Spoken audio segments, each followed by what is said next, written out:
Welcome back, students. Chapter 3, Robinson Crusoe discovers a footprint. Robin, Robinson Crusoe's ship had been destroyed by the sea. Robinson क्रूजो की ship जो है वो सी में destroy हो चुकी है, ख़त्म हो चुकी है. He had been alone for many years and longed for company. वो बड़े समय से अकेला रह रहा है और किसी के साथ के लिए उसकी बड़ी स्ट्रॉन्ग डिज़ायर है. वो चाहता है कि कोई उसके साथ रहे. One day he discovers A footprint on the sand. एक दिन उसको सैंड पे फुटप्रिंट मिले, किसी के पैरों के निशान मिले. Let's find out what he did then. आइए देखते हैं फिर उसने क्या किया. One day when I was going towards my boat I was surprised to see the footprint of a man on the sand.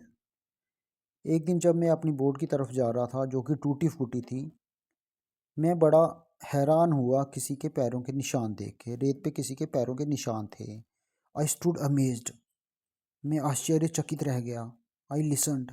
मैंने सुनने की कोशिश की. I looked around me. मैंने अपने आगे पीछे देखा. I could neither here not see anything. मैं ना तो कुछ कुछ सुना, ना ही मुझे कुछ दिखाई दिया. I bent up higher to look down. मैं ऊंचाई पे गया और वहाँ से मैंने नीचे देखने की कोशिश की. I bent up the shore and down the shore but it was no good. मैं किनारे की तरफ गया और फिर किनारे के अंदर तक गया, लेकिन मुझे कुछ भी दिखाई नहीं दिया. I could find no other footprint but that one. मुझे उस फुटप्रिंट के अलावा कोई और फुटप्रिंट नहीं मिला. I went to it again to see if there were any more footprints and to tell if it had been my imagination. मैं दोबारा से उस फुटप्रिंट को देखने गया कि उसके आगे पीछे कोई और फुटप्रिंट तो नहीं है, जब वो मेरी इमेजिनेशन तो नहीं है, सिर्फ मेरी कल्पना तो नहीं है. But I was not mistaken, for there was exactly the print of a foot, toes, heel, every part of a foot. लेकिन मैं गलत नहीं था, क्योंकि वहाँ पे एग्जैक्टली एक फुट का निशान था, एक पैर का निशान था, जिसकी टोज थे, हील थे और फुट का हर पार्ट था. I could not imagine how did came there. मैं सोच नहीं पा रहा था कि वो फुटप्रिंट वहाँ कैसे आया होगा.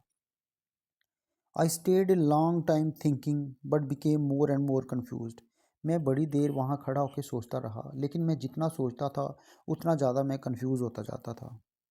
Eight last I return home very frightened, looking behind me after every 2 or 3 steps, mistaking every bush and tree to be a man. आखिरकार मैं घर की तरफ वापस चल पड़ा. मैं बहुत डरा हुआ था.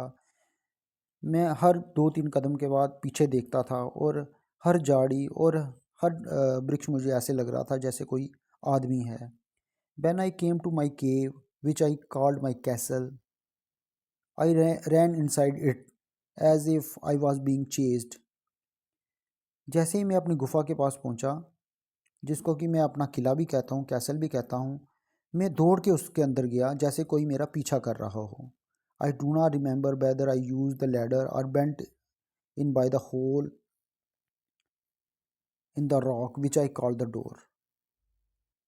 क्रूजो कह रहा है कि मुझे याद नहीं है कि मैं उस दिन सीढ़ी के थ्रू गया, जहाँ की होल के थ्रू मैं गुफा में गया, जिसको मैं डोर भी कहता हूँ. इसकी केस में लगता है कि दो रास्ते हैं. एक तो है कोई होल है जिसके अंदर रास्ते जी अंदर जाता है. दूसरा इसने कोई लैडर बनाई हुई है, कोई सीढ़ी बनाई हुई है जिस पे चढ़ के ये अपनी गुफा तक पहुँचता है. I ran for cover faster than animal could run. मैं कोई किसी कवर की तलाश में भागा, इतना तेज भागा जैसे कोई जानवर भागता है. I did not sleep that night. उस रात मैं सो नहीं पाया. The more I thought about but I had seen the more afraid I became. मैं जितना ज़्यादा सोचता कि मैंने क्या देखा, मुझे उतना ज़्यादा डर लगता. I thought it could be one of the savages of the mainland who had wandered out to the sea in a small boat. मुझे लगा कि वो कोई सैवेज है, कोई जंगली है जो मेनलैंड से आया हुआ है. मेनलैंड होता है एक बहुत बड़ा लैंड का हिस्सा, जो कि भटक के मेरे इधर आइलैंड तक आ गया है छोटी बोट में.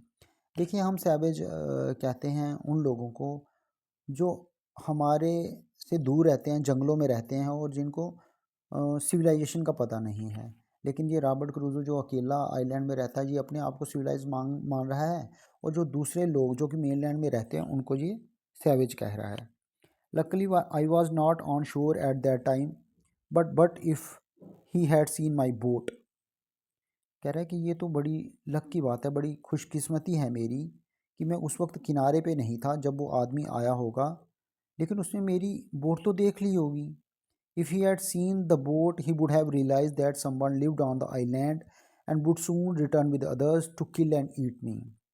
अगर उसने मेरी बोट देख ली होगी तो उसको पता लग गया होगा कि इस आइलैंड पे कोई ना कोई रहता है, और वो वापस गया होगा, फिर वो अपने साथ दूसरे आदमी लाएगा, वो मुझे मार देगा और खा जाएगा। रॉबर्ट क्रूजो जो है वो डर रहा है। And so I lay fearful for many days and prayed for protection. इसलिए मैं बड़े दिनों तक डरता रहा और प्रार्थना करता रहा अपनी सुरक्षा के लिए। In doing so I was much comforted and began going out to investigate. Pray करने के बाद मुझे आराम लग रहा था, अच्छा लग रहा था, और मैं बाहर निकलने लगा इन्वेस्टिगेशन करने के लिए। But even now as I bent forward I looked behind me frequently because I was still very frighten. लेकिन जब मैं आगे जाता तो मैं पीछे की तरफ देखता था क्योंकि मैं अभी भी डरा हुआ था। However, as I bent about for 2 or 3 days and saw nothing, I became a little bolder.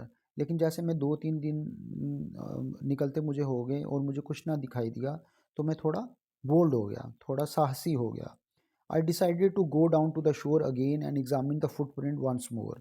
मैंने ये फैसला किया कि मैं फिर से किनारे की तरफ जाऊंगा और जो मैंने पैरों का निशान देखा है उसका मैं मुआयना करूंगा। I decided to measure it with my own footmark. मैंने फैसला किया कि मैं उस पैर के निशान को अपने पैर के साथ मिलाकर देखूंगा।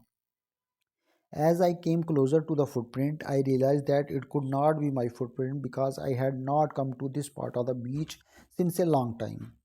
जब मैं उस पैरों के निशान के पास गया तो मैंने मुझे समझ में आया कि ये पैरों का निशान मेरा हो ही नहीं सकता, क्योंकि ये जो समुंदर का किनारा है इस तरफ तो मैं बड़े लंबे समय से कभी आया ही नहीं। Secondly as I place my foot alongside that footprint it seemed larger than my own.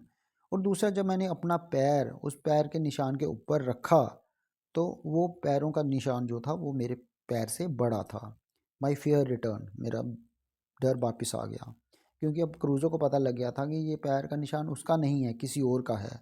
I bent home again, मैं फिर से वापस चला गया, believing that there was someone there, और मुझे ये विश्वास हो गया कि कोई ना कोई और है।